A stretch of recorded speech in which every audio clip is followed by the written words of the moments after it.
Mesdames et messieurs, bonsoir et bienvenue dans ce journal en version française sur TV+ Madagascar. Nous sommes ensemble pour une quinzaine de minutes d'information. Alors je vous invite à suivre notre édition jusqu'à son terme. Mais avant cela, je vous propose de suivre nos titres. L'homme d'affaires Mamravat Manga sera de nouveau interrogé demain vers 8h30 avant d'être présenté devant la cour de Port-Louis pour sa mise en accusation provisoire, a déclaré à la presse ses avocats ce mercredi matin.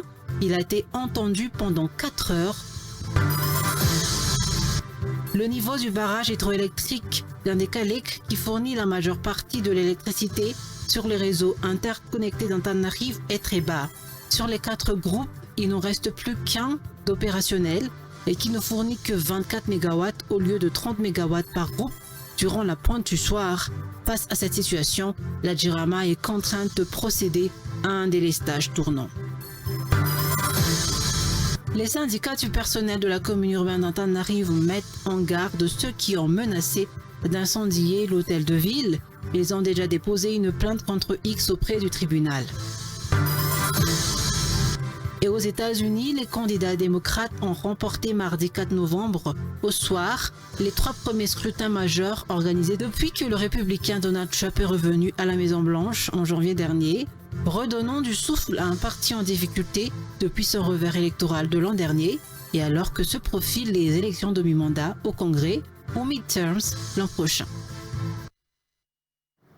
À la une de l'actualité, l'homme d'affaires Mamravat Manga sera de nouveau interrogé demain vers 9h30 avant d'être présenté devant la cour de Port-Louis pour sa mise en accusation provisoire, a déclaré à la presse ses avocats. Ce mercredi matin, il a été entendu pendant 4 heures au département forensique de la FCC en présence de ses avocats. Il est arrivé à bord d'une ambulance sous escorte d'officiers de la FCC et de la police, confronté aux accusations portées contre lui notamment celle de soupçons de blanchiment d'argent et celle de soupçons de trafic d'influence.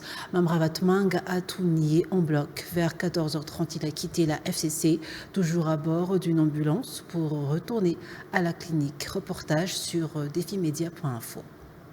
Mami Ravatumang, à son arrivée au raid du Triangle, escorté par la police et les officiers de la commission à bord de l'ambulance de la clinique Premium Care. Il est descendu visiblement détendu avant de se diriger vers la grande salle d'interrogatoire. Confronté aux accusations portées contre lui, principalement celles de soupçons de blanchiment d'argent et celles de soupçons de trafic d'influence, il a tout nié en bloc. Il s'est ensuite rendu au département forensique de la FCC où son téléphone portable a été examiné. Par la suite, il a regagné la salle d'interrogatoire. À intervalles réguliers, des médecins et des infirmiers étaient rentrés dans la salle pour l'ausculter, conformément à un accord conclu entre l'équipe médicale et les enquêteurs. Juste pour expliquer qu'ils ont dit l'enquête est démarrée à plusieurs volets. Ça veut dire qu'il y a une charge de blanchiment. L'enquête est commencée là. Et il y a une charge de conspiracy. L'enquête est démarrée là. Et demain, quand nous retournons, nous prenons tout ça dans l'enquête là qui nous peut toucher, mais en plus profondeur. Et après ça, les convenus entre nous et la FCC qui pour passer nos clients la cour pour ce provisionnel. Vous connaissez la loi prévoit qui bien passe la cour le plus rapidement possible. Alors, par un arrangement qui nous fait demain pour passer la cour et suite à laquelle il est capable de regagner les conditions de la clinique pour ce suivi médical. Vers 14h30, il a quitté la FCC toujours à bord d'une ambulance pour retourner à la clinique. Nous allons continuer dans nos bonnes versions et je besoin de dire qu'aujourd'hui, nous gagnons un accueil très correct avec la FCC et nous gagnons l'ambiance de travail correcte et mon client sentit serein, médicalement il est fragile, mais il sentit dans un bon état d'âme pour causer et donner sa version. Il sera de nouveau interrogé demain vers 9h30 avant d'être présenté devant la cour de Port-Louis pour sa mise en accusation provisoire. Le niveau du barrage hydroélectrique d'Indékalek qui fournit la majeure partie de l'électricité sur le réseau interconnecté d'Antananarivo est très bas. Sur les 4 groupes, il n'en reste plus qu'un opérationnel et qui ne fournit que 24 MW au lieu de 30 MW par groupe durant la pointe du soir. Un gap très important en matière de fourniture d'électricité est donc enregistré face à cette situation. La JIRAMA est contrainte de procéder à un délestage tournant selon les précisions. Le niveau du barrage hydroélectrique d'Indékalek qui fournit la majeure partie de l'électricité sur le réseau interconnecté d'Antananarivo ne cesse de diminuer. Un groupe sur les 4 reste opérationnel durant la pointe du soir et ne fournit que 24 MW au lieu de 30 MW par groupe. La production d'électricité à distribuer étant si insuffisante, la JIRAMA doit procéder à un délestage tournant selon les explications. Des solutions à court terme et à moyen terme sont toutefois en cours de mise en œuvre afin de réduire l'insuffisance de la production, entre autres l'acquisition de plusieurs groupes électrogènes locaux d'une puissance totale de 30 MW, l'incitation des grandes entreprises à l'effacement et à utiliser leurs propres groupes électrogènes, la réparation des groupes indisponibles dont la CTA2 à Mbouimanamboul et les continuations des travaux d'installation de centres solaires équipés de batteries autour d'Antananarivo, dont celle d'Ambatumravav, d'Ampangabé, celle de Mangatane, celle d'Ilaf et celle d'Ivatu. Concernant les travaux en cours dont fait l'objet les groupes thermiques indisponibles à la centrale CT2A de la JIRAMA à Mbouimanamboul, les travaux avancent, a annoncé la société.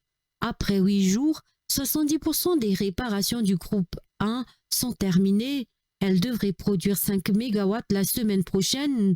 Prévu durer 10 jours, les travaux de réparation de la deuxième machine débuteront immédiatement après. Cette dernière produira également 5 MW d'électricité. Le troisième groupe devrait produire environ 2 MW après sa réparation suivant le groupe 2. Ainsi, la centrale CT2 devrait produire jusqu'à 15 MW d'ici une vingtaine de jours. Il est à noter que l'un des 4 groupes de la centrale d'une puissance de 2 MW reste opérationnel. On s'attend ainsi à une diminution progressive des coupures de courant sur le réseau interconnecté d'Antananarivo après ces travaux, selon toujours la JIRAMA. La résolution des problèmes liés à la production d'électricité et d'eau qui était en chute libre depuis de nombreuses années ne pourra pas se faire en l'espace d'un mois selon l'association Pando Rouge. Ce groupement rappelle que le président de la refondation de la République de Madagascar a pris ses fonctions il y a tout juste un mois et qu'il convient donc de laisser les nouvelles autorités travailler. Par conséquent, les manifestations de rue ne constituent pas une solution, souligne l'association. En cas de revendication, il est tout à fait possible d'engager un dialogue avec les ministères concernés, poursuit l'association. Elle met également en garde contre tout mouvement de perturbation ou descente dans la rue au motif de coupure d'électricité. Les membres du Bandeau Rouge se disent prêts à se dresser contre toute tentative de trouble à l'ordre public, notamment les attroupements dans les rues ou sur les places publiques. Autre sujet, les syndicats du personnel de la commune urbaine d'Antananarivo mettent en garde également ceux qui ont menacé d'incendier l'hôtel de ville. Ils ont déjà déposé une plainte contre X auprès du tribunal, selon leur dire. Ils ont ajouté que chacun est libre de s'exprimer et de manifester sur le parvis d'Analakil et non pas dans l'enceinte de l'hôtel de ville, d'après ces syndicats. Toute tentative d'intrusion forcée dans les locaux de la commune est considérée comme un acte de vandalisme et ne sera pas toléré, ont tenu à préciser les syndicats du personnel de la commune urbaine d'Antananarivo ce jour. Les agents de la police municipale ne se posent pas à la tenue de manifestations de revendication sur le parvis d'Analakil devant l'hôtel de ville, selon les syndicats du personnel de la commune urbaine d'Antananarivo ce jour. Ces derniers ont précisé que, pour respecter la liberté d'expression, ces manifestations de revendication peuvent être organisées librement à cet endroit. Toutefois, ils ont tenu à avertir ceux qui seraient tentés de s'introduire par la force dans l'enceinte de l'hôtel de ville que les bureaux de la commune ne peuvent être le théâtre de manifestations. Seuls ceux qui travaillent ont le droit d'y entrer. face aux diverses intrusions sans autorisation perpétrées par certains individus dernièrement, l'ensemble du personnel de la commune urbaine d'Antananarivo a déclaré ce jour qu'il ne tolérera pas ces abus et qu'ils protégeront leur lieu de travail le cas échéant. Il met en garde également ceux qui ont menacé d'incendier l'hôtel de ville. Une plainte contre X a déjà été déposée au tribunal suite à ces menaces, d'après toujours les syndicats. Par ailleurs, ils ont par la même occasion revendiqué que leur soit confiée de nouveau la gestion des infrastructures dont l'administration avait incombé à la commune depuis toujours.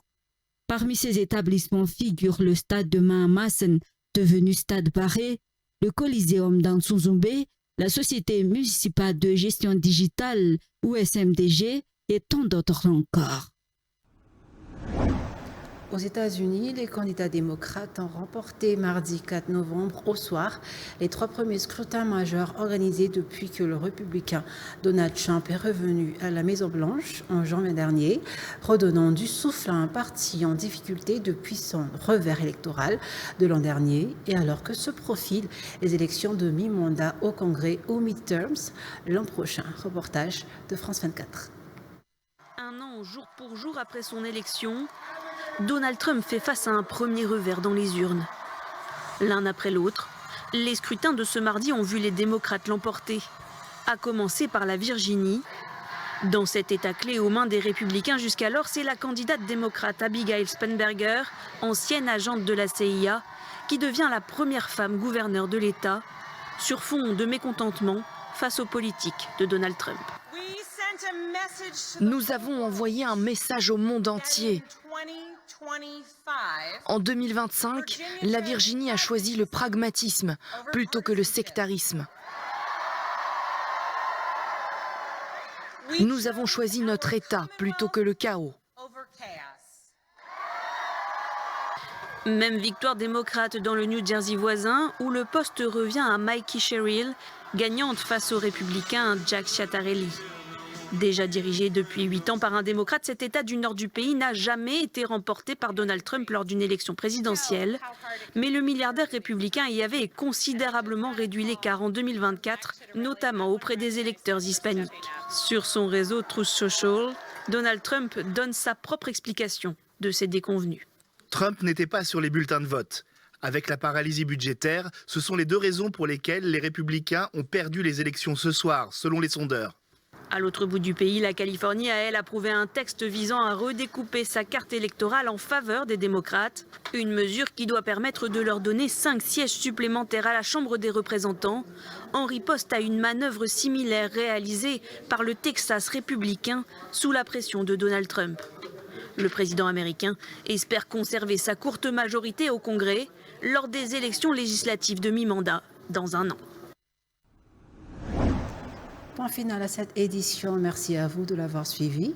Très bonne suite au programme sur TV+ Madagascar. Au revoir.